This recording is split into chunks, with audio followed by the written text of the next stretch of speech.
O canal Revelare agradece a você que fez deste espaço um lugar onde nós falamos tudo sobre Espiritismo. Somos uma comunidade com mais de 1000 inscritos.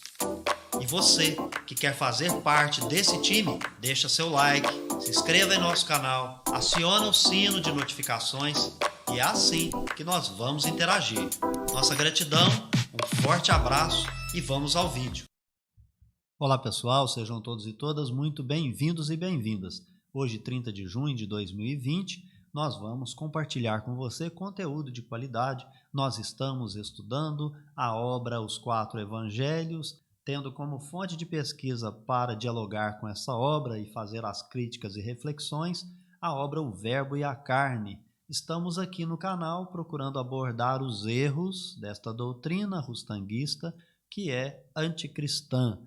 E hoje queremos convidar a você para refletir nas palavras de Kardec quando afastou, já no começo das observações dessa obra, logo que ela foi editada, Kardec fez a leitura e o estudo daquelas mais de 2000 páginas e, portanto, disse que ela não era uma obra espírita, mas, assim mesmo, ela constou por anos nos estatutos da FEB e hoje não mais, mas é preciso que a gente também afaste os erros dessa doutrina anticristã também do nosso pensamento, da nossa mente, do movimento espírita de um modo geral.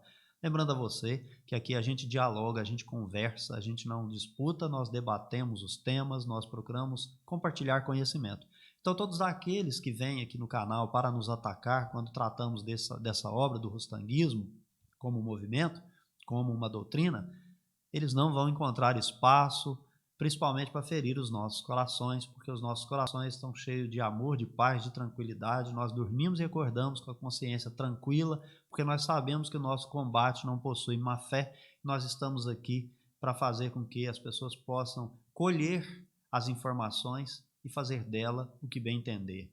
Mas, no nosso sentir, ela não pode pertencer ao movimento espírita, não pode pertencer ao espiritismo, porque primeiro o codificador a baniu. E depois, se você refletir, você verá que Allan Kardec tem razão quando ele diz que faltou lógica, razão e bom senso para o Mustang quando editou esta obra. Até porque ele não observou aquilo que os espíritos superiores foi demonstrando ao longo das suas comunicações a Kardec, que era preciso fazer o controle universal das informações quando elas se referiam a ensinos doutrinários.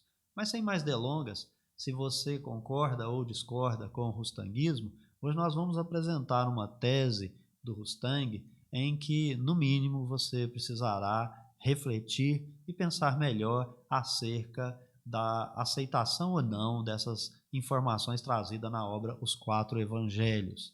Mas nós queremos começar com esta frase importante e que vai nos indicar o caminho do nosso encontro. Se Kardec é o bom senso encarnado, Rustang é a falta de senso, porque o rustanguismo é falta de discernimento.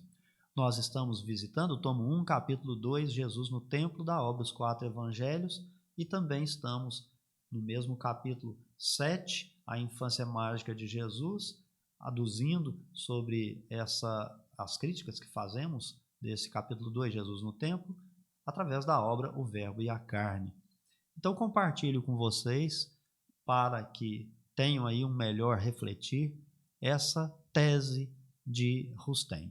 Então ele vai nos contar que quando Maria, sendo Jesus na aparência pequenino, lhe dava o seio, o leite era desviado pelos espíritos superiores que o cercavam, de modo bem simples. Em vez de ser sorvido pelo menino, que dele não precisava, era restituído à massa do sangue por uma ação fluídica que se exercia sobre Maria, inconsciente dela. Um modo bem simples, né? Outra questão que está aqui como tese é quando Jesus sumiu no templo. Eis o que fez Jesus nos 3 dias que esteve em Jerusalém. Ao abrir-se o templo, entrava com a multidão, e com a multidão saía quando o templo se fechava. Uma vez fora e longe dos olhares humanos, desaparecia, despojando-se do seu invólucro fluídico tangível e das vestes que o cobriam, os quais, confiados à guarda dos espíritos prepostos a esse efeito, eram transportadas para longe das vistas e do alcance dos homens. Voltava para as regiões superiores, onde pairava e paira ainda nas alturas dos esplendores celestes, como espírito protetor e governador da terra. Ao reabrir-se o templo, reaparecia entre os homens, retomando o perispírito tangível e as vestes que o faziam passar por um homem aos olhos humanos. Então, observe bem quanta informação possui esta tese relacionada com o sumiço de Jesus no templo, aqueles 3 dias. Então, aqui está dizendo o que ele fez. E também nós vamos encontrar lá a questão do leite e do sangue. Esse é o mote do nosso estudo de hoje, da nossa reflexão. Mas vamos agora para as críticas sobre essas 2 teses apresentadas. Primeiro, Jesus enganava sua mãe Maria e os espíritos superiores o ajudavam nessa enganação, porque ela era inconsciente do fato de que dava o seio e também ali havia o leite sendo dado àquela criança que não existia, porque não havia um corpo, e ele não precisava do leite. Mas nessa enganação a Maria havia um processo muito simples. É uma ação fluídica que, na verdade, parece uma prática de verdadeira mágica. Por quê? Está dizendo que o leite era misturado ao sangue por uma ação fluídica, muito simples, ou o leite era transformado em sangue? Não é muito bem explicado. Então, eu digo que eu não compreendo essa simplicidade, porque essa modalidade de ação fluídica não é explicada pela doutrina espírita. Essa modificação da forma que ali está exposta não é explicada pela doutrina espírita. Primeiro, porque há uma enganação, está fazendo escondido, não está fazendo às vistas. Então, ali o objetivo, claro, é da enganação, não traz os motivos para que essa enganação seja procedida, principalmente com a mãe da criança. E aí a gente não entende se seria uma desmaterialização do leite ou, em seguida, haveria ali uma aparição tangível, né? Então ele desaparece e depois reaparece. Então, será que é uma aparição tangível? Também não há explicação nenhuma e nós não podemos nos socorrer a nenhuma informação relacionada com Maria, até porque, segundo consta, ela era inconsciente do processo. Então veja você que há todo um método realizado onde mãe e pessoas eram enganadas por aquele suposto filho que estava no colo. Não se sabe qual seria o sentido disso. Então vamos aqui agora fazer algumas advertências. E aí nós vamos ao objetivo. Aceitar a tese ou as teses de Rusteng é aceitar a ridicularização do espiritismo. Uma mentira sempre leva a outra. Querendo fundamentar uma tese e não encontrando explicações sinceras, honestas, baseadas em leis divinas e naturais, portanto, leis imutáveis, uma mentira leva a outra. Qual é a primeira advertência? A tese do corpo fluídico de Jesus, como todos nós sabemos, ela é a essência do rustanguismo. Mas ela, na realidade, ela segue uma outra linha, que um estudo bem simples, que pode ser feito pela internet, buscando aí no Google, a mitologia grega. Você vai encontrar que há uma teoria grega do corpo fluídico e que essa mesma teoria foi pregada na época dos apóstolos de Jesus. E 2 apóstolos, Pedro e João, se voltaram contra essa teoria absurda. Então é só olhar as epístolas, também você vai perceber que ali estão o combate a essas teses. Então, na realidade, ao contrário de aceitar, de reclamar essa tese para si, o espiritismo deve afastá-la. Então, não é possível ser espírita tendo esta tese, sendo ela trazida de uma teoria grega que é pensamento mitológico. Kardec, obviamente, não estaria de acordo e, portanto, o que ele fez foi escrever que faltava razão, lógica e bom senso. Uma outra advertência é que, se Jesus não é real, ele é artificial. Então, usou-se de um artifício. E quem usava esses artifícios na antiguidade, contemporâneo a essa teoria grega? Eram os deuses mitológicos. Eles se disfarçavam de criaturas humanas para iludirem os homens daquela época, tanto gregos quanto romanos, que eram o público-alvo das fábulas mitológicas, né, que retratavam os deuses mitológicos. O ser mitológico, Jesus e seus ajudantes, promovia uma transmutação, uma transubstanciação do leite para devolvê-lo ao corpo de Maria. Parece que é essa ideia que está por trás da tese rustanguista. E qual será, então, o objetivo desta tese? Onde levam essas teses? Se a criança é um ser mitológico, logo ele é o quê? Anticristão. Por quê? O Cristo não agia dessa forma. A mágica do leite modificado por uma ação fluídica, na verdade, está sendo adaptada à teoria espírita. Está buscando um dogma de uma outra vertente, que é a vertente católica, para querer aplicar ao espiritismo. Você está ressuscitando algo que até os próprios católicos, não sei se eles acreditam muito nessa situação. De acordo com a ciência, é impossível a gente querer acreditar nessa situação acontecendo todo santo dia, enfim, é uma outra questão que nós não vamos entrar, até porque respeitamos as convicções. Mas o espiritismo não tem como. Nós não temos a menor possibilidade de sustentar uma ideia tão tosca. Pão e vinho, após as palavras do Padre, se transforma em sangue e corpo de Cristo. Então, você querer pegar essa ideia que está dentro do rito, das ideias sacramentais, dos dogmas da igreja, que nós, repito, respeitamos, mas trazer para uma ideia espírita para explicar como é que se dava a questão do leite, da amamentação de mãe para filho, dizendo que essa criança não era existente, trazer uma ideia de transubstanciação, é reviver uma ideia afastada do meio espírita, até porque você não vai verificar em momento algum na codificação Kardec se debruçar sobre esses dogmas católicos. Pelo contrário, ele vai retratar na obra O Céu e o Inferno alguns dos dogmas, vai ser bem contundente e é preciso estudar. Com relação a essa mágica da modificação, essa ação fluídica que é bem simples, o processo não é simples. Aliás, no Espiritismo não existe nenhum processo simples. Se você for estudar a teoria das manifestações físicas, você perceberá que não há nada de simples. Se você for estudar a psicografia, não há nada de simples. A psicofonia, não há nada de simples. Nem os processos obsessivos são simples. Então, a simplicidade é para dizer assim, ó, será que você está sendo tão ingênuo que isso aqui é uma coisa simples, você não está entendendo? Isso é zombar das pessoas. Kardec sempre explica todos os fenômenos através das leis naturais.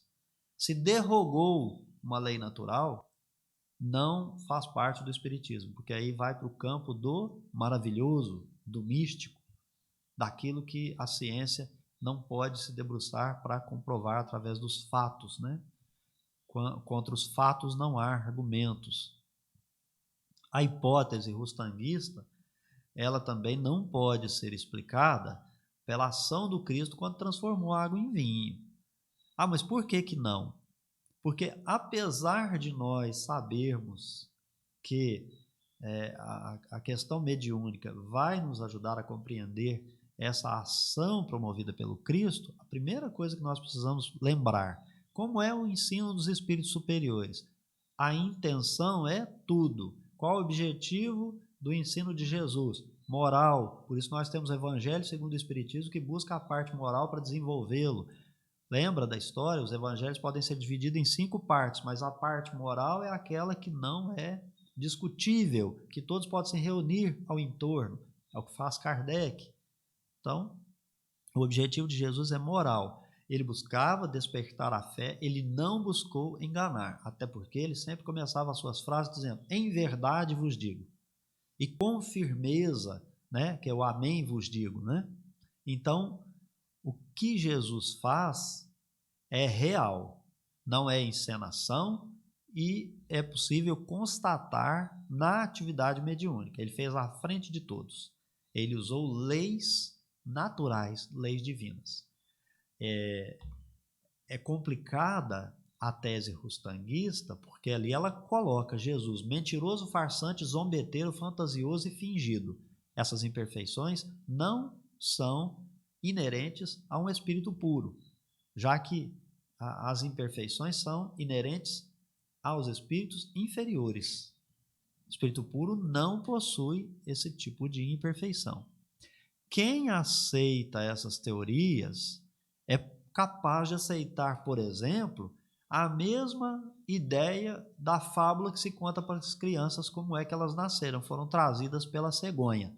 Quem acredita na cegonha pode acreditar que Jesus não existiu, que o leite era passado para ele, mas existia uma magiquinha que devolvia para o sangue da Maria, e a Maria era inconsciente disso, então não provocava nenhum efeito. A gente sabe que nas atividades mediúnicas, né, vários efeitos são suportados pelo equipamento fisiológico daquele médium, né? Então, o texto rustanguista ele é malicioso no que diz respeito à volta do espírito para regiões superiores. Ah, mas por quê? Porque está querendo pegar uma ideia de Jesus, governador do orbe, que não, então ele tinha atividades lá que só ele podia exercer, então ele tinha que voltar. Ora, gente, Jesus não é Deus. Acima de Jesus, o próprio Chico Xavier já nos esclarecia, né, que ele pedia perdão ao Senhor Jesus, mas sim, havia espíritos superiores a ele. Né? A escala ela é infinita.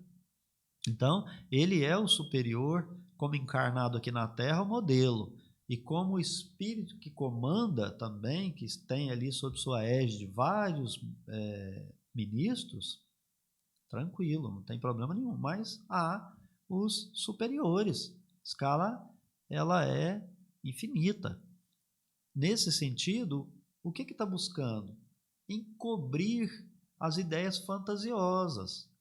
Lembra que a criancinha, ela some no meio da multidão, ela reaparece no meio da multidão, ela tem uma roupa que está cobrindo um perispírito, e aí os espíritos guarda-roupa, né, vão guardar essa roupa, você sabe onde? Tudo magiquinha, tudo místico, tudo inexplicável, tudo o maravilhoso. O Kardec superou isso na codificação. A gente conclui esclarecendo que a tese rustanguista, ainda que não seja esse o objetivo, ela diminui o poder de Deus para a condição humana. Então nós estamos voltando à ideia de um Deus morfológico, que não existe. O Espiritismo vai nos ensinar que Deus é espírito. E Deus não usa ardis humanos, espertezas comuns, não promove o conto do vigário. Será que para trazer a verdade revelada por Jesus, que é o Evangelho, que vige aqui como em qualquer canto do universo, nós seríamos induzidos ao erro, nós seríamos ludibriados? Então Deus estaria mancomunado com esses espíritos, com o próprio Jesus, para nos induzir, como dito, ao erro através de ardis humanos, espertezas comuns, conto do vigário, enfim. Os espíritos superiores, eles, será que usam formas grosseiras de mistificação, como esses embustes vulgares que a gente acaba de demonstrar? O Espiritismo mostra isso para a gente. Na escala espírita, os que fazem isso são os zombeteiros, ou aqueles que de tanta má fé querem induzir o outro ao erro para ocasionar a sua o seu não prosseguimento no processo evolutivo, o seu estacionamento, né? Induzir ao erro, induzir à falha, fazer com que a pessoa perca tempo no seu processo evolutivo. Será que Deus participaria de uma pantomima celeste? Porque a pantomima celeste é a história com E contada nos 4 evangelhos. Portanto, eu passo a vocês essas reflexões, lembrando que nós, claro, podemos ser criticados, mas a gente pede aos corações amigos que respeitem o nosso direito de nos debruçarmos sobre os 4 evangelhos, inclusive os criticarmos e colocar na internet os nossos vídeos com as críticas. Os que nós não vamos aceitar são ofensas gratuitas, em que os irmãos e irmãs em fase evolutiva que entendemos que ainda não compreendem que nós devemos discutir, mas não disputar, vêm aqui para deixar os seus comentários desairosos, os quais não vão encontrar espaço, porque nós dormimos e acordamos com consciência tranquila quando nós disponibilizamos o nosso material de reflexão. Então, pessoal, esse foi o nosso vídeo de hoje.